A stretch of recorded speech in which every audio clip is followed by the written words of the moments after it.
샬롬, 여러분 안녕하셨습니까? 오늘은 사도행전 27장 20절에서 26절을 본문으로 해서 위기입니까? 그래도 안심합시다. 위기입니까? 이제는 안심하라. 이런 내용으로 말씀을 드릴 때에 은혜와 축복된 시간이 되기를 바랍니다. 일생 살아도 위기가 없는 평안하고 안전한 삶 되어지기를 축복합니다. 혹시 지금 위기를 만난 분들이 있으신가요? 오늘 이 말씀을 들으면서 극복하시기를 기대합니다.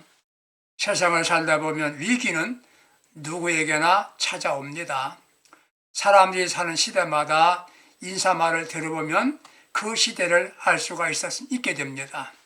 가난한 시절에 인사는 이렇게 말했습니다. 어른 만나게 되면 진지 잡수셨습니까? 어른들은 아이들에게 밥 먹으니? 요즘은 인사가 달라졌습니다. 안녕하세요. 아이들도 안녕, 안녕 그렇게 인사합니다. 왜 그렇습니까? 안녕하지 못하기 때문입니다. 즐겨 사용되는 말 가운데서 위기는 새로운 기회가 된다고 말합니다. 그러나 우리는 위기를 만나서는 안 되겠지요. 그래도 결심하시기 바랍니다. 내가 만난 위기는 반드시 극복한다. 내가 만난 위기를 축복의 기회로 만든다. 그러면서 살면서 만나는 위기가 가운데 어쩔 수 없이 만날 위기가 있습니다. 자연적인 재해 같은 것이지요. 그러나 자신이 주의하지 않아서 혹은 미리 막을 수 있는데도 계획 없이 부주의해서 만나는 즉 위기를 자초하는 경우도 있습니다. 예를 들면 삼손이 만든 들릴라와의 관계에서 만난 위기, 다윗 임금이 태만하다가 밧세바와의 관계에서 만난 위기 등입니다. 지혜 있는 이들은 사전의 위기를 예방하는 비결을 배웁니다. 성경에 나타난 기록을 보면 위기를 극복하고 축복의 길을 걸어간 사건들이 많습니다. 대부분 믿음의 사람들이었습니다. 오늘 생각할 사도행전 27장의 사건도 그렇습니다. 276명을 태운 그 당시 큰 배가 항해 중에 바다에서 태풍으로 인한 풍랑을 만납니다. 이 배의 이름은 아드라 무테노였습니다. 태풍 이름은 유라굴로라고 하는 굉장한 광풍인데 엄청난 위력에 모든 이들은 삶을 포기하는 위기를 만나게 됩니다. 위기 상황을 이렇게 묘사합니다. 배가 밀려서 바람에 맞춰 갈 수가 없어 가는 대로 두었답니다. 선장과 사공들이 할 수 있는 한계를 넘어서 포기한 상태에 이르게 된 것입니다. 사도행 27장 20절 보게 되면 여러 날 동안 햇볕을 보지 않아 캄캄한 가운데 지내게 되었습니다. 얼마나 심각했나를 표현하는 말입니다. 각종 짐과 배 기구들까지도 다 바다에 버렸답니다. 방법이 없다는 것을 말합니다. 살 여망이 없었다고 말합니다. 모든 것 포기하는 상황입니다. 27장 20절 보게 되면 희망이 없다는 것이에요. 이게 위기입니다. 21절 보게 되면 여러 날 동안 먹지 못했다. 불안에 떨고 있었단 말이지요. 마음의 불안한 문제, 불안이 무엇입니까?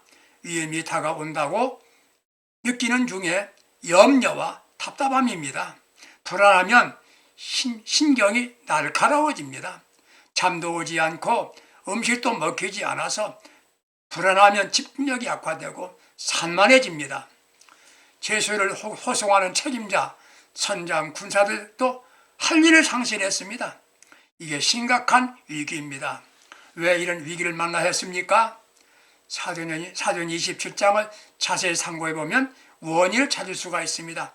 먼저 적당주의였습니다. 적당주의, 소위 안전불감증이죠.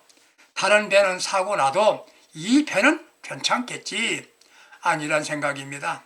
철저하게 준비하고 대비하는 습관을 가져야 합니다.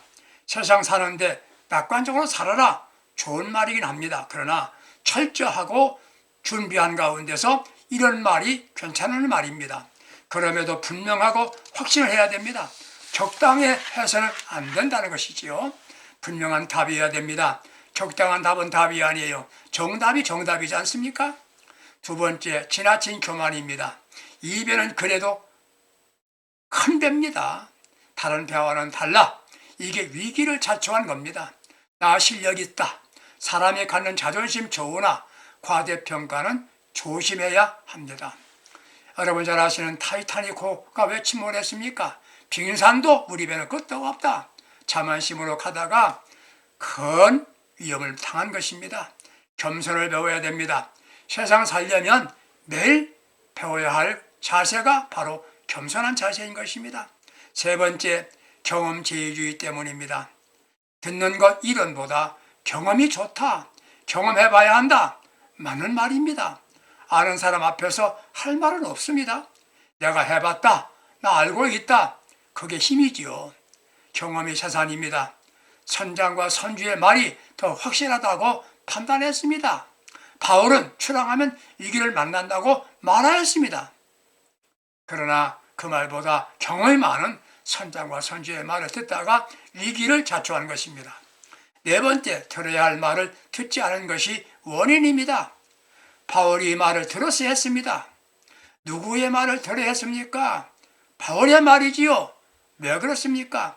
바울은 기도하는 사람이었습니다. 기도하는 사람 말을 들어야 합니다. 바울은 영적 지도자였습니다. 영적 지도자의 말을 들어야 합니다. 그를 지식인으로 혹은 제수로 보았습니다. 성도들은 누구의 말 들어야 하나요? 성경 말씀을 전하는 목사님들의 말을 들어야 하지요. 왜 목사님 설교가 어려우냐?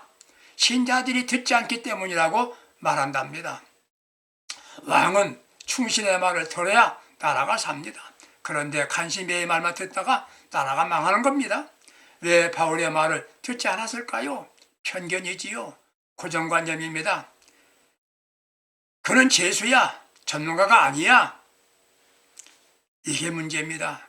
바울은 하나님의 사람인 것을 몰랐습니다.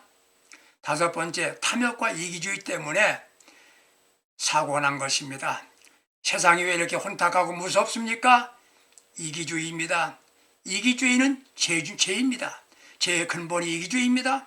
집단 이기주의, 개인 이기주의가 문제입니다. 무서운 것이 바로 이것입니다.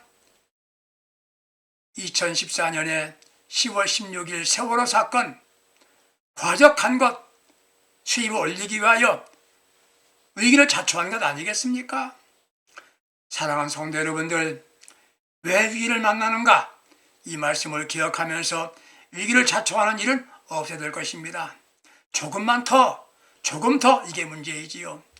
인간에게 주신 생명과만 먹어도 아담과 하와는 에덴 동산에서 살 수 있었는데도 불구하고 왜 선악과까지 먹으려고 했겠나요? 이게 바로 이기주의 욕심인 것입니다. 광야에서 불평하게 되었습니다. 이스라엘 민족이. 왜 그렇겠습니까? 구원받은 것만으로도 감사해야 될 터인데 광야에서 더 좋은 것을 먹겠다고 하는 욕심 때문에 원망하고 불평한 것입니다. 이걸 기억하십니까? 원망과 불평은 용서받지 못하는 죄다. 율법전서에 없어요. 원망과 불평은 용서받지 못하는 죄다.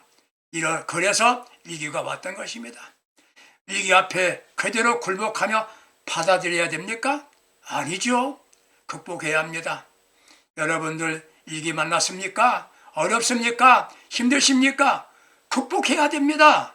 극복해야 됩니다. 어떻게 해요? 그 하나는 절대 용기를 가져야 됩니다.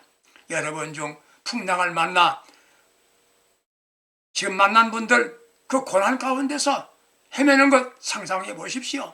그렇진 않다 하더라도 여러분 가운데는 지금 육체적으로 질병의 풍랑 만난 분도 있을 것입니다.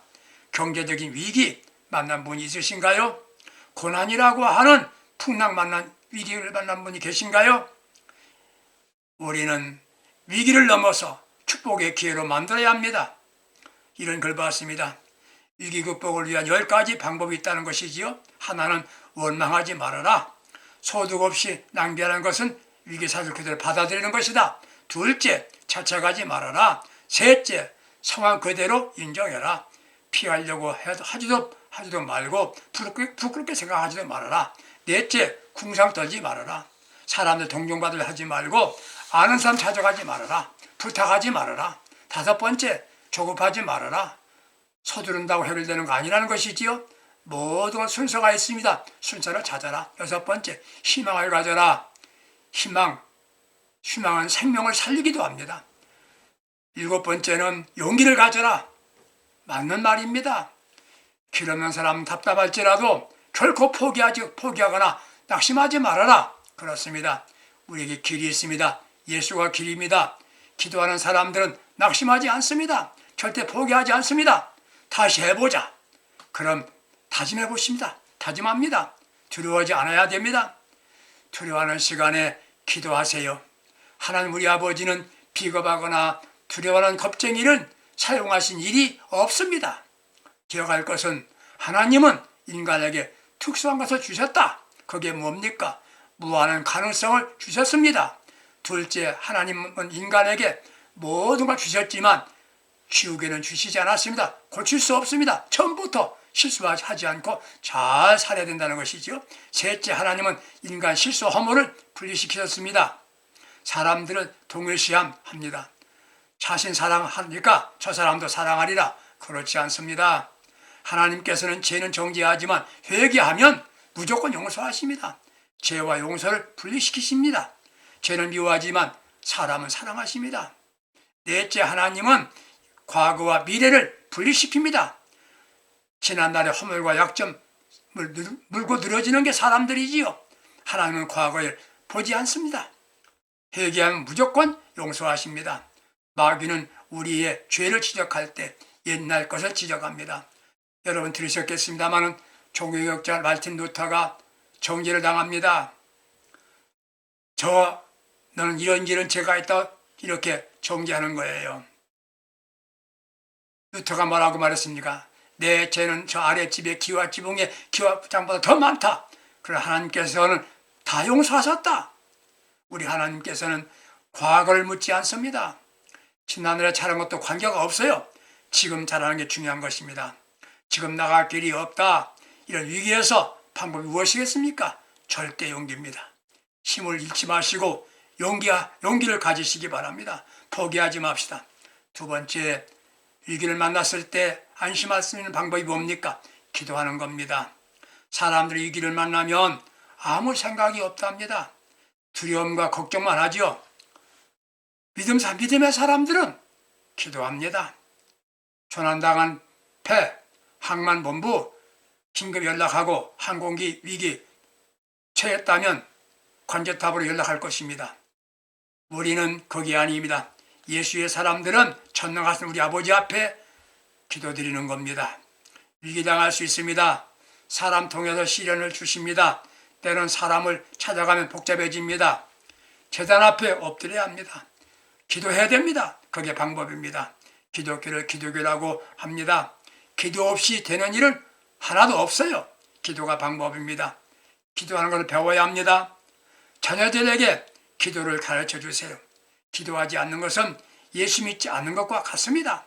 기도할수록이 좋은 결과가 나타납니다. 바로 바울은 기도한 것입니다. 기도는 축복의 문 여는 열쇠가 되는 것입니다. 문제 해결의 방법입니다. 기도하면 안 되는 것이 되는 것으로 바꿔집니다. 기적을 체험하게 됩니다. 기도 많이 할수록 생각밖에 큰 역사가 나타납니다.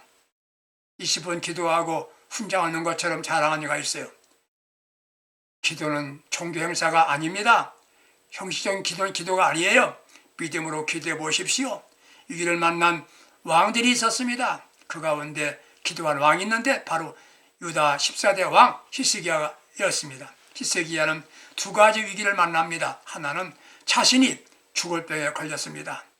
이사야를 통하여 죽고 살지 못한다는 개인적 위기를 만났습니다. 하나님께서 죽는다면 죽는 거예요. 그런데 그는 죽지 아니하고 살았습니다. 왜? 벽을 향하여 기도했습니다. 하나님께서는 그 눈물을 보셨습니다. 내가 눈물을 보았다. 눈물로 기도했습니다. 하나님 말씀하신 대로 이행하신 분은 하나님이십니다. 뜻을 바꿨습니다. 기도하는 왕은 그는 명예를 부르지 않았습니다. 사람과 이런 데 하지도 않았습니다. 하나님께 기도한 겁니다. 또 하나 위기는 뭐였습니까? 국가적인 위기였지요. 아수르 나라가 침략해 왔습니다. 그 강대국을 대처할 방법이 없습니다. 그때 그는 기도했습니다. 명령 항복하라는 명령서를 내놓고 하나님 보시옵소서 기도했습니다. 그는 피 한 방울 흘리지 않고 승리했습니다. 하나님이 해주신 겁니다. 언제? 그가 기도할 때였습니다. 위기를 만났습니까? 사람 찾아가지 마세요. 부탁도 하지 마세요. 하나님 앞에 엎드려 기도하시면 아버지가 우리에게 축복의 기로 삼아주시는 것입니다. 기도하는 것이 무엇입니까? 예수님을 깨우는 겁니다. 제자들이 갈릴리 호수 지나갈 때 풍랑만 납니다. 방법이 없어요. 예수님은 주무셨습니다. 제자들이 예수님을 깨우니까 우리 예수님께서 말씀 한마디로 바람아 잔잔하라. 바로 예수님을 깨우니까 기도하니까 죽음의 바다가 희망의 바다로 바뀝니다. 내가 하려고 하면 예수님은 주무십니다. 위기에도 기도가 방법입니다. 목숨 걸고 기도하세요. 경쟁시대에는 아차하면 망한다고 합니다. 열심히 하라. 이건 옛말입니다. 달리하는 것입니다. 달리하는 거예요. 열심히는 안 되는 겁니다. 그게 뭔가요? 목숨 걸고 기도하는 것. 이게 다른 거 아니겠습니까? 기도해 보세요. 종교의식적 기도가 아닙니다. 강력한 능력의 기도입니다. 위기는 기도로 극복됩니다. 안 되면 더 많이, 더 강하게 기도하세요. 기도하면 반드시 됩니다. 바울이 제수의 신분이지만 그는 기도로 총체적인 위기를 극복했습니다. 세 번째 방법은 뭡니까? 주의 음성을 들어야 합니다. 주의 음성이 들렸습니다. 무슨 말씀입니까? 이제는 안심하라. 이제는 안심하라. 기도하는 사람에게 들려진 가장 귀한 음성입니다. 하나님 음성 듣는 것 신앙인에게는 특별한 게 아닙니다. 당연한 일입니다. 요즘 그리스도인들은 왜 주님의 음성을 듣지 못합니까? 하나, 들을 생각을 하지 않습니다. 많은 이들 교회 나와서 설교 듣습니다. 은혜 받습니까? 왜 은혜 받지 못하나요? 왜 은혜 받지 못합니까? 은혜 받을 생각을 하지 않습니다. 왜 말씀을 들으려고 하지 않아요? 말씀은 귀로 듣는 것이 아닙니다. 가슴으로, 마음으로 들어야 됩니다. 왜 음성을 듣지 못합니까? 들려도 모르기 때문입니다. 영적인 지혜가 없기 때문이지요. 분별 능력이 없기 때문입니다. 왜 음성을 듣지 못합니까? 주의 음성 듣는다면 심리주의라고 하니까 안 듣든지 잘못 듣거나 문제되는 경우가 있기 때문입니다. 우리는 알긴 합니다. 기도는 대화라고요. 대화가 뭡니까? 듣지 못하면 대화가 안 되잖아요. 외국말도 들려야 외국말이 되는 겁니다. 참고적으로 주의 음성 듣는 방법을 말씀해 드리겠습니다. 이 말씀 듣는 여러분들은 좀 더 영적이고 신령해지기를 바랍니다. 먼저 성경 말씀과 관계 지어서 설교를 듣든지 말씀을 드려야 합니다. 듣는다는 것은 말을 듣는 겁니다. 우리 하나님의 음성을 듣는다면 하나님의 말씀을 듣는 것입니다. 즉 성경을 통해서 들어야 합니다. 두 번째는 기도하다가 듣습니다. 기도는 대화입니다. 그럼에도 기도하는 이들이나 기도에 함께 참여한 모든 분들이 혼자만 기도하고 일어섭니다. 주님의 음성을 들을 생각도 하지 않아요. 자꾸 기도하고 또 기도해 보세요. 간구하고 간구해 보세요. 그리고 기다리세요. 주의 음성이 들려질 것입니다. 세 번째, 소음을 제거시켜야 됩니다. 주변에 소란하여 소음이 많으면 들리지 않습니다. 소음이 무엇입니까? 인간의 욕심의 소리, 이기적인 생각, 이게 소음입니다. 자기 자신의 강력한 주관을 버려야 합니다. 이게 소음이지요. 자기 자신의 고정관념, 편견, 이것도 소음이에요. 기도하면서 집생각하고 나는 이렇게 해야 되겠다, 억울하다, 분하다, 이런 생각 품고 기도하면 들리지 않습니다. 주의 음성 듣기 원하시면 청결한 마음으로 기도해야 합니다. 더러운 마음 가지고 있으면 들려주지 않습니다. 그러므로 회개하고 깨끗한 마음이 되어야 합니다. 정상적인 신앙이라면 날마다, 아니 순간마다 회개하고 정결한 마음을 가져야 됩니다. 하나님의 음성, 양심으로 들려주실 때가 있기 때문입니다. 잠언 28장 1절에 양심 가운데 더러운 양심 가진 이가 있다는 것이에요. 가룟 유다는 어떻습니까? 주의 음성 들렸죠? 욕심 때문에 그 음성 듣지 못했습니다. 그때 마귀가 그 심령, 그 양심을 점령해버렸습니다. 들어도 수용할 힘이 없으면 안 되는 것이지요. 과일 맞은 양심은 들을 수가 없는 것입니다. 그렇게 나쁜 짓 하고도 잘못이다라고 깨닫지도 못합니다. 이런 이들 하나님 음성 듣기를 기대하지 말아야 되지요. 순간순간마다 성령 충만해야 됩니다. 성령께서 나에게 권고하십니다. 알려주십니다. 갈라디아 5장 16절에 내가 이르노니 너는 성령을 쫓아행하라. 성령 충만하면 성령의 지배를 받습니다. 그런데 성령님이 아닌 감정의 지배를 받고 이기심의 지배를 받는다면 거룩한 음성을 들을 수가 없습니다. 육체의 소욕은 성령을 거신다고 하였습니다. 주의 음성 들으기 원하시면 음성이 들리면 무조건 순종해야 되겠다고 하는 자세를 가져야 됩니다. 자신의 주관적 생각을 버려야 합니다. 좋으면 취하고 좋지 않으면 버리는 습관 가진 사람들에게는 음성 들려주지 않습니다. 예수님께서 세례받으시고 요단강에서 세례받으실 때 하늘이 열리고 하나님의 음성이 들려주었습니다. 이는 내 사랑하는 아들이요 내가 기뻐하는 자라고. 높고 높은 보좌를 버리시고 낮고 낮은 곳으로 내려가시는 예수님을 보시면서 아버지께서 기뻐하시는 음성을 들려주신 것입니다. 사랑하는 성도 여러분들, 좀 더 신령해지시기 바랍니다. 위기를 만났습니까? 간구해보세요. 주의 음성 들어보세요. 우리가 설교를 듣습니다. 그래, 주의 음성이다. 책망도 음성으로 들 수 있어야 됩니다. 기분 나쁘다가 아닙니다. 그게 주의 음성이야. 항상 하나님 편에서 서 있으면서 영적으로 깊이 묵상할 줄 알아야 합니다. 공공 하나님의 음성 들으셨습니까? 인도하신 음성입니다. 직접 들으려고 하기보다는 성경 말씀을 통해서 그리고 주의 종들이 가르침이나 묵상 중에서 양심을 통해 알게 하고 깨닫게 하시는 것도 음성입니다. 조심할 것은 육신의 귀로 들으려고 하지 말라는 것입니다. 여러분들 힘드시지요? 어려우시지요?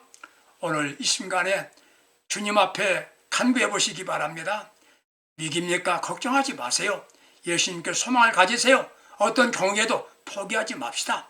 기도할 수 있습니다. 주님 도와주십니다. 가장 귀한 말씀 들어보세요. 이제는 안심하라. 이제는 너 아목에 안심하라. 주의 음성 들으세요. 주께서 책임져 주십니다. 우리 승리합니다. 할렐루야. 이 말씀 붙잡으세요. 이제는 안심하라. 이제는 안심하라. 감사합니다.